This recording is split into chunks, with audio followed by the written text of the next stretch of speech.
11강입니다. 42쪽 4번 제목이 인용한 거네요. 쿼테이션이 붙어 있습니다. 네가 멈춘다면 그것은 하나님이 아니다. 어떤 생각에 딱 멈춰 있으면 이미 하나님이 아니다. 그런 뜻이네요. 이걸 누가 한 말일까요? 그렇다면 멈추지 말아야 된다는 뜻이죠. 봅시다. 겉보기에 가톨릭 교회는 화강암의 표석으로 철저히 위계 질서에 따라 조직되고 의심할 여지가 없는 확고한 교리에 근거한 것으로 폐쇄적인 사회 구성체의 모범 사례로 보인다. 자기가 속해 있는 가톨릭 교회에 대한 비판입니다. 일단 그렇게 보이는 거죠. 교황을 정점으로 해서 완벽한 위계 질서와 교리 체계를 갖고 있습니다. 그러나 가톨릭 교회의 역사와 생동하는 현재에 참여하는 사람은 교회 공동체의 지극히 다양한 생활 형태들의 넓은 흐름 속으로 끌려 들어간다. 괄호로 묶어서 어떤 이야기를 하고 있습니다. 가장 비참한 빈민가에서 활동하는 샤를드 푸코의 작은 형제 자매들의 생활 형태는 독일 교구청과 무슨 관계가 있는가? 두 개의 집단이 다 가톨릭 교회에 속해 있어요. 다른 한쪽은 완전히 그 빈민가에서 그들에게 그리스도의 사랑을 나누고 있고, 다른 한쪽은 장엄한 종교 체계 안에 있는 거죠. 그게 독일 교구청이라고 표현되어 있습니다. 서로 어울릴 것 같지 않은 이 두 집단이 같은 가톨릭 교회에 속해 있는 거죠. 또한 그리스도인은 교회의 주님인 하나님의 임재와 교회의 주님인 하나님의 임재와 숨기움을 위한 임재와 숨기움, 은폐예요. 숨기움이라고 이렇게 번역을 했을지 모르겠는지 모르겠습니다. 그냥 은폐라고 하더라도 그렇게 어색하게 들리지 않을 텐데, 숨기움 하면 우리말이긴 하지만 좀 어색하죠. 임재와 숨기움을 위한 교회 신앙의 공개적인 싸움 속으로 끌려간다. 하나님의 영은 하나님이 원하는 곳으로 불어가고, 교회의 주님 하나님은 십자가의 무력함 속에 능력 있는 분으로 드러난다. 무력함 속에서의 능력이에요. 하나님에 대한 교회의 가르침은 하나님에 대한 어떤 확고한 분명한 지식을 참된 하나님에 대한 보다 확실하고 분명한 가르침으로 내세우는 것을 금지한다. 이게 무슨 뜻인지 좀 더 정확하게 생각해 봐야 되겠습니다. 하나님에 대한 교회의 가르침은 하나님에 대한 어떤 확고하고 분명한 지식을 참된 하나님에 대한 보다 확실한 분명한 가르침으로 내세우는 것을 금지한다. 문장이 좀 복잡해요. 하나님에 대한 교회 가르침이 반복해서 나오고 있는데, 결국 말하려고 하는 것은 난 절대 교리를 내세우면 곤란하다 얘기죠. 하나님에 대한 교회의 필수적인 가르침은 하나님이 누군가에 대한 보편 타당한 교리를 말하지 않고 모든 개념을 초월한 하나님과의 관련 속으로 인간을 이끈다. 그게 가장 중요한 하나님에 대한 가르침이라는 거죠. 하나님, 우리가 규정하는 게 아니라 하나님은 오히려 우리를 규정한다. 그게 하나님의 초월이다. 그 안으로 우리가 들어가는 거다. 그게 이제 기독교 교리의 가장 분명한 원칙이라고 하는 겁니다. 왜냐하면 하나님은 지성의 범주들로 파악되지 않고, 지성의 범주요, 무소불위, 무위, 무불위, 도가도, 비상도, 이런저런 규정들 있잖아요. 그다음에 이데아, 아리스토텔레스의 뭐 진료와 형상 다 이런 게 범주들이거든요. 이런 걸로 하나님은 파악되지 않고요. 예수 그리스도를 뒤따르는 삶과 그의 영화 안에서 사는 삶의 자신을 드러내는 하나님이기 때문이다. 삶의 자기를 드러낸다. 그런 범주들을 아는 게 무의미하다고 하는 건 분명히 아니죠. 근데 거기에 갇혀 있는 게 문제죠. 여기서 다음 세 가지가 지적돼야 된다. 공유의 신앙 규칙들. 추경인들이 모여서 하는 회의가 공유회인데 가장 중요한 회의죠. 거기서에 나온 신앙 규칙들, 교회 신앙의 부정신학들, 교회 신앙의 부정신학, 네가티브라고 하는 거지, 뭘 부정한다고 하는 뜻은 아닙니다. 교회 신앙의 부정신학, 그런 건가요? 교회 신앙생활에서 뭐만 하면 안 돼. 그런 뜻을 가리키나요? 잘 모르겠습니다. 세 가지로 좀 얘기를 하고 있습니다. 이건 좀 더 설명이 필요한데, 직접 그분한테 들어야 되겠죠. 세 번째, 다 하나님을 말하는 교회의 항구적인 지침은 예수 그리스도의 형태. 예수 그리스도의 형태. 형태는 어떤 모습만을 얘기하는 건 아니에요. 어떤 형식이기도 하고, 드러난 모습이기도 하고, 여러 가지 의미를 가지고 있는 독일어 게슈탈트의 번역입니다. 이 세 가지를 얘기하는데, 하여튼 이러한 세 가지 관점에서 피터 아이어가 이 문제를 조금 더 설명하고 있습니다. 그걸 따라가 보죠.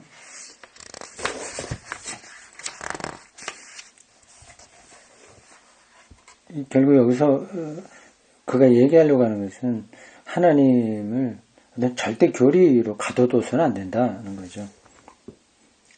하나님은 달리 생각될 수 없다. 달리 생각될 수 있다라고 해야 지금까지 말한 것의 연장선상에서 맞는데 오히려 생각될 수 없다라고 얘기했어요. 이거 어떤 뜻인가요? 역설적인 표현인가요? 봅시다. 하나님은 달리 생각될 수 없다. 오늘날도 계몽주의, 혁명 그리고 교회 국가의 위협에 대항해서 자신의 주장을 위해 싸우는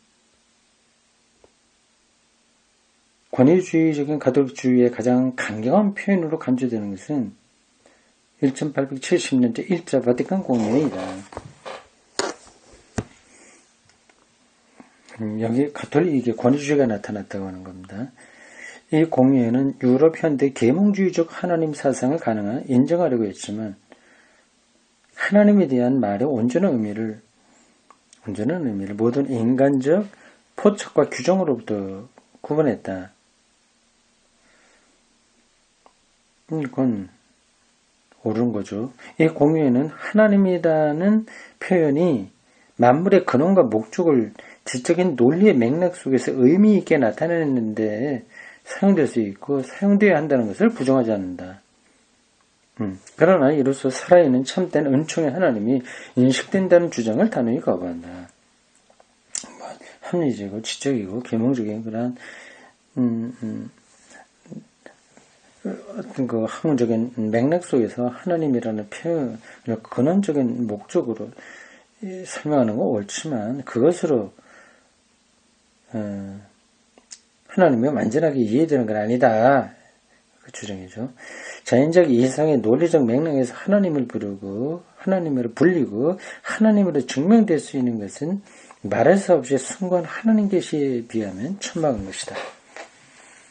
따라서 하나이고 참된 하나님, 우리 창조자와 주님이 인간 이성의 자연적 빛 안에서 피조물을 통해서 인식될 수 없다고 가르치는 모든 사람을 교회에서 배척하면서도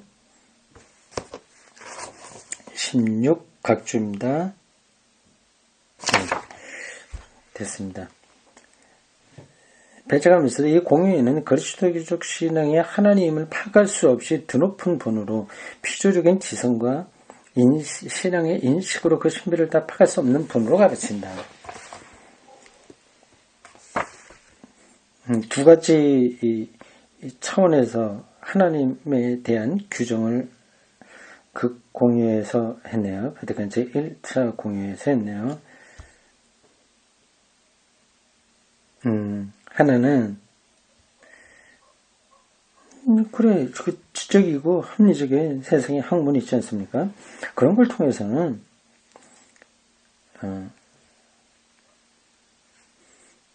도저히 하나님이 인식될 수 없다고 가르치는 거 그게 좀 필요하다. 그게 필요하다고 가르치는 사람을 그거 안 된다. 그런 식으로 안 된다고 하는 사람들은 교회에서 배척했다. 그러니까 그걸 받아들인다고 하는 거죠. 그러면서 그것을 뛰어넘는다. 하나님은 그 얘기입니다. 두 관점을 다 유지하는 거죠. 근데 이런 걸 말하기 위해서 왜 소제목을 하나님은 달리 생각될 수 없다 이렇게 잡았을까요?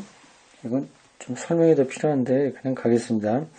본문 6 거룩하고 보편적이며 사도적인 로마 교회는 이렇게 믿고 고백한다. 참된 살아계신 하나님은 한 분이시며 하늘과 땅의 창조자 주님이시고 전능하고 영원하며 헤아릴 수 없고 이해할 수 없으며 지성과 의지 그리고 모든 인간의 완벽함을 무한에 뛰어넘는 분이다. 그분은 유일하고 홀로 존재하고 매우 단순하고 변함없는 영적 존재이므로 우리는 그분을 현실적으로 그리고 본질적으로 세상과 구별되는 분으로 선포하고 자신 안에서 스스로 행복하고 그분밖에 존재하고 생각될 수 있는 모든 것보다 말할 수 없이 고귀하다.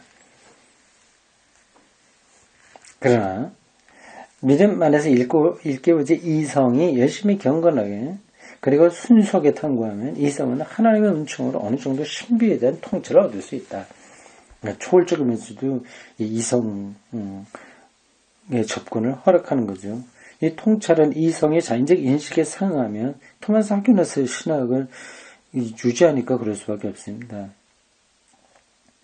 신비의 맥락 속에서 인간의 궁극적 목적과 일치하는 매우 생산적인 통찰이다. 이성적 통찰을 인정하는 거예요. 그렇지만 이성은 인식의 대상인 진리의 성격에 맞게 신앙의 진리를 완전히 꿰뚫어 볼 수는 없다. 왜냐하면 신적 신비는 본성상 피조된 지성을 능가하기 때문이다. 이것도 다 동의가 됩니다. 우리가 3일의 인생을 사는 동안에는 이 신비는 계시를 통해서 주어지고 믿음 안에서 받아들여지고 믿음의 너울을 통해서 가리워지고 어둠에 쌓여있다. 표현이 멋집니다. 우리가 이 몸 안에 눌러 사는 동안 피조물로서 인간 몸이죠. 여러 가지로 인식론적 한계가 있죠. 그동안에 주님과 떠나 살고 있다는 것을 알고 있습니다. 사실 우리는 믿음으로 살아가지 보고서 살아가는 것은 아닙니다. 모든 걸 그렇게 확인해서 살아가는 게 아니라 믿음으로 산다는 거죠. 여기도 틀린 이야기가 없습니다. 그리스도교적 믿음에 대한 동의는 자유롭게 주어지는 게 아니라 인간 이성의 증명에 의해 필연적으로 준다고 말하는 사람은 배척되어야 된다.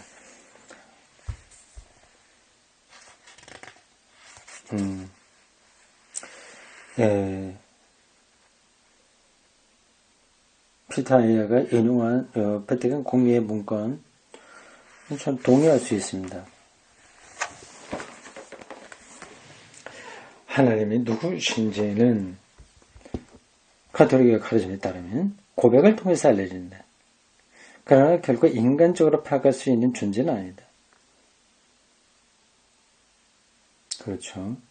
믿는 자에게 하나님은 믿는 자의 너울 안에서 이 너울이라고 하는 게 뭐죠? 믿는 자에게 하나님은 믿는 자의 너울. 알듯한데, 알듯 말듯하네요, 이 단어를. 너울. 아직 참 멋지게 번역한다고 해갖고, 오히려 더 가려지는 것 같아요. 믿는 자의 너울이라. 나중에 찾아봐야 되겠습니다. 너울 안에서. 숨겨진 분으로서 드러나 있다. 숨겨진 분으로 드러난다. 숨겨지는 거하고 드러나는 거하고 서로 다른 건데 이렇게 표현하는 겁니다. 숨겨진 분으로 드러나 있다. 은폐 방식으로 계시된다. 은폐와 계시의 변적법적 관계를 말합니다. 그거는 말할 수 없고 표상할 수 없고 우리의 표상을 뛰어넘는 분으로 남아있다.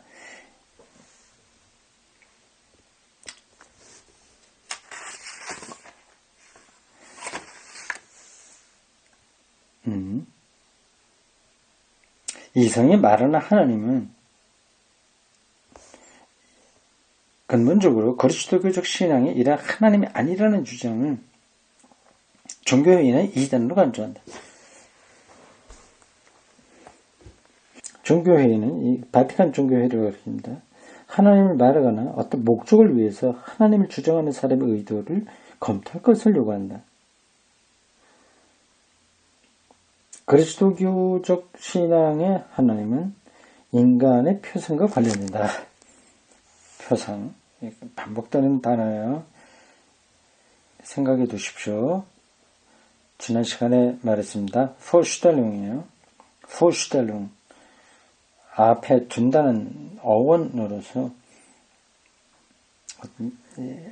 생각을 가리키죠. 단순한 생각이 아니라 유추이기도 하고 아이디어이기도 하고 그런 뜻의 단어입니다. 그러나 4차 라테란 종교회의의 가르침에 따르면 이 하나님은 결코 인간의 표상으로 해소되지 않는다. 그러므로 우리가 하나님을 우리의 표상과 비슷하게 생각할수록 하나님과 우리의 표상 사이의 차이가 드러나게 된다. 종교회의는 이렇게 규정했다. 종교회의요. 18번 각주로 보면 DS806이라고 되어 있습니다. DS, 이게 뭐의 약자인가요?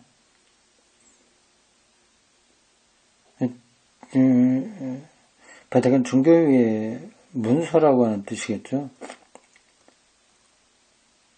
또 D는 도큐멘트 같은데 S는 뭔지 모르겠습니다. 이렇게 거기에 나와 있습니다. 창조자와 피조물 사이에 더 큰 차이를 말하지 않고는 유사성을 말할 수 없다.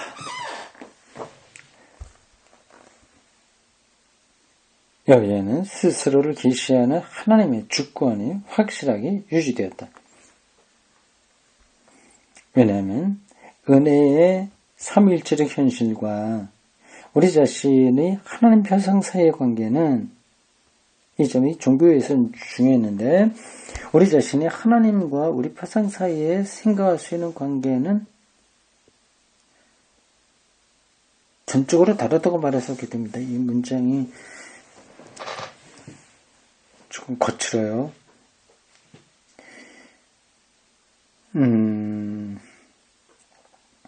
다시 그 18번 각주 다음에 나온 문장부터 봅시다.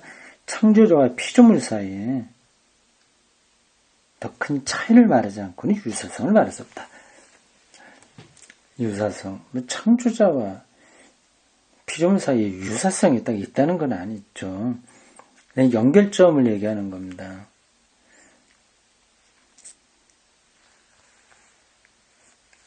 창조자와 피조물 사이에 불연속성, 큰 차이예요. 이거를 해야만, 그래야만 연결점이 가능하다 하는 거예요. 그런 문장이 거기 바티칸 회의에 나온 겁니다. 아, 그런가요? 이게 라테란 종교 회의 건가요? 아이고, 복잡하네. 이거저거 왔다 갔다 하니까. 라테란 종교 회의와 바티칸 종교 공회, 두 개를 다 얘기하는데, 복잡합니다. 어디에 나왔든 뭐 상관없어요. 여기에는 스스로를 계시하는 하나님의 주권이 확실히 유지되다. 스스로를 계시하는, 자기를 나타내는 하나님의 주권이 없을 때였다. 왜냐하면 은혜의 삼위일체적 현실과 삼위일체적 현실, 하나님 아버지, 아들, 예수, 생명의 영, 성령, 이런 이 셋이 본질적으로 하나라는 그 현실과 우리 자신이 하나님 표상 사이에는 하나님 이렇게 우리가 생각해 보려고 하잖아요. 찾아가잖아요. 뭐 창조자 하나님, 뭐 종말의 하나님, 사랑의 하나님, 진노의 하나님, 이런 두루두루 이런 것들의 관계는 우리 자신이 하나님과 우리 사이, 우리의 표상 사이에 생각할 수 있는 관계와는 전적으로 다르다고 말할 수 있게 됩니다. 무슨 말인지 알겠어요. 근데 왜 이렇게 복잡하게 얘기를 하나? 문장이 그러네요. 우리가 생각하는 하나님의 삼위일체의 현실이 뭐 잘못될 수도 있다. 그 얘기입니다. 그러니까 더 큰 차이를 일단 말을 해야 그 다음에 연결점이 있는 거다는 건데, 하나님이 더 큰 우리의 생각과 다르게 그런 차원에서 자기를 계시한다, 자기를 드러낸다, 그런 얘기입니다. 근데 이러한 설명들이 우리 기독교 신앙생활하는데 별로 필요하다의 느낌이 잘 들지 않으시죠? 지금 이 강독을 들으시는 분 말입니다. 뭐 신학자들이나 예민하게 따질 뿐이지, 우리 일반 신앙생활에서야 뭐 얼마나 필요하겠냐 생각이 들 수도 있긴 있습니다. 근데 그건 뭐 제가 동의를 합니다. 근데 이러한 생각들을 자꾸 해봐야, 이런 신학자들의 얘기를 들어봐야, 그래서 그러한 생각들을 조금씩 따라가야 우리가 어떤 잘못된 하나님 표성에 갇히지 않게 되는 거예요. 우리나라의 교회 현실에서 볼 때 말입니다. 그 문자주의 떨어지는 거 있잖아요. 이런 것들이 이제 말이 안 되는 거죠.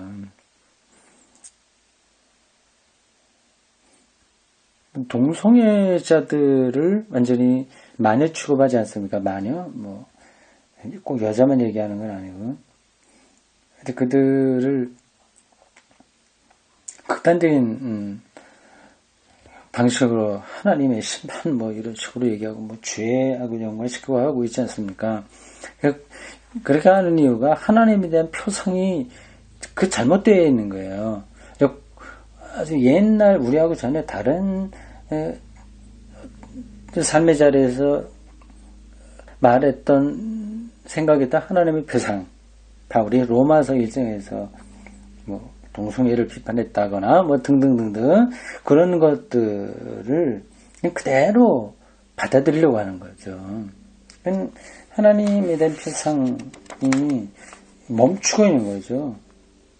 이제 그들 나름대로는 진실성이 있어요. 진정성이 있습니다. 저희들은 그렇게 믿고 살고 있으니까 말이죠. 마치 북한의 주민들이 김일성, 김정일, 김정은에 이르는 세습 이거를 절대적인 자기 체제 유지에 필요하다 생각하는 것처럼요. 그래서 자기들의 모든 그 안전이 그 왕조 세습과 같은 거기서 나온다고 확신하고 있는 것처럼 같습니다. 사이비 이단들에게 나타나는 종교 현상이죠. 그래 떨어진 이유들이 다 신학적인 어떤 발상을 전혀 알지 못하고 그런 종교 현상에 매몰되어 있다는 데 있습니다. 무슨 말이냐, 이러한 책 읽기가 좀 까다롭기도 하고 실질적으로 별로 필요하지 않다고 느낄 수도 있는데 그게 아니다. 꼭 필요하다. 그래야 기독교 신앙의 근본으로 들어갈 수 있다. 그 말입니다. 하나님은 말하는 일에 대한 이러한 교권적 규정에서는 바티칸 종교의 결정이 교권적인 거거든요. 교권적인 규정. 종교회의를 통해서 권위 있게 결정되었기 때문에 교권적이라고 합니다. 여기서는 십자가에 달린 하나님으로 계시되는 예수 그리스도와의 관련성을 찾기가 어렵다. 이런 부분이 약하다고 하는 거죠. 이제 그 말 자체는 옳은데 관념적인 표현은 맞는데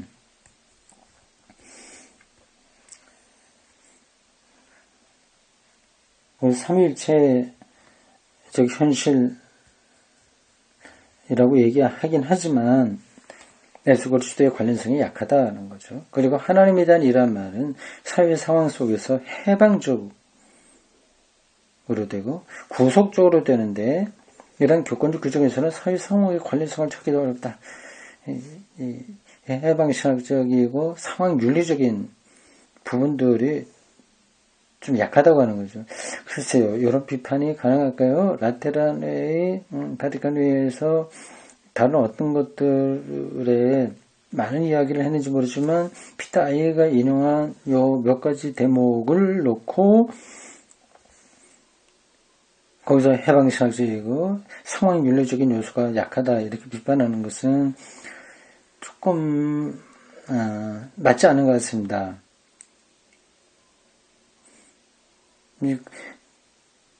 왜냐하면 그러한 교권적 규정이 피터 아이어가 요구하고 있는 이러한 가난한 사람들과 함께하고 뭐 투쟁하고 뭐 이러한 것들을 다 부정하는 게 아닐 거거든요. 그걸 구체적으로 말하지 않았을 뿐이지 그걸 부정하는 거 아닐 것 같은데. 근데 피터 아이어는 이렇게 보고 있네요. 잘 모르겠습니다. 왜냐하면 여기서는 어떤 점에서 그 설명하는 걸 따라가 볼까요? 하나님의 위대한지를 말하지 않고 어떤 점에서 하나님의 위대한지를 말하지 않고 하나님의 한없는 위대함을 추상적으로 말할 뿐만 아니라 추상적이다. 단순히 복종하고 생각하는 주체로서 세상에 앉아있는 한 인간을 말하기 때문이다. 아하.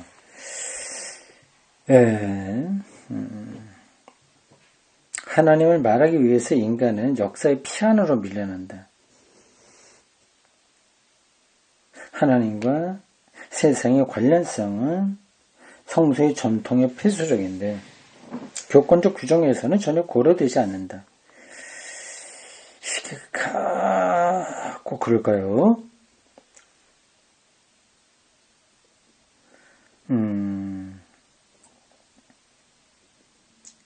저는 뭐 꼭 그렇다고 생각하지 않습니다. 현실 교회에서 그러한 경향이 많이 나타났을지는 모르되 전혀 고려하지 않고 이렇게 말할 거라고 생각하지 않습니다. 그런데 사도신경만 하더라도 뭐 거기에는 뭐 현실에 대한 직접적인 언급은 없어요. 그래도 그 사도신경 자체가 그러한 현실 무지한 자의 고난이라든지 십자가에 달리신 그리스도를 말하고 있으니까, 그리고 하나님의 영광을 말한다고 하는 것은 이 세상의 권력에 대한 비판이 다분히 당연히 들어가 있는 거거든요. 그거를 그 사회학적인 언어로 표현하지 않았을 뿐이지 기독교 중요한 신조에는 다 그런 걸 담고 있다고 저는 생각하거든요. 근데 피터 아이어는 그게 좀 부족하다 얘기를 하고 있어요. 네, 마지막 문장입니다. 하나님에 관한 말이 그리스도인의 행위와 어떻게 관련되는가에 대한 물음은 아직 다루어지지 않는다.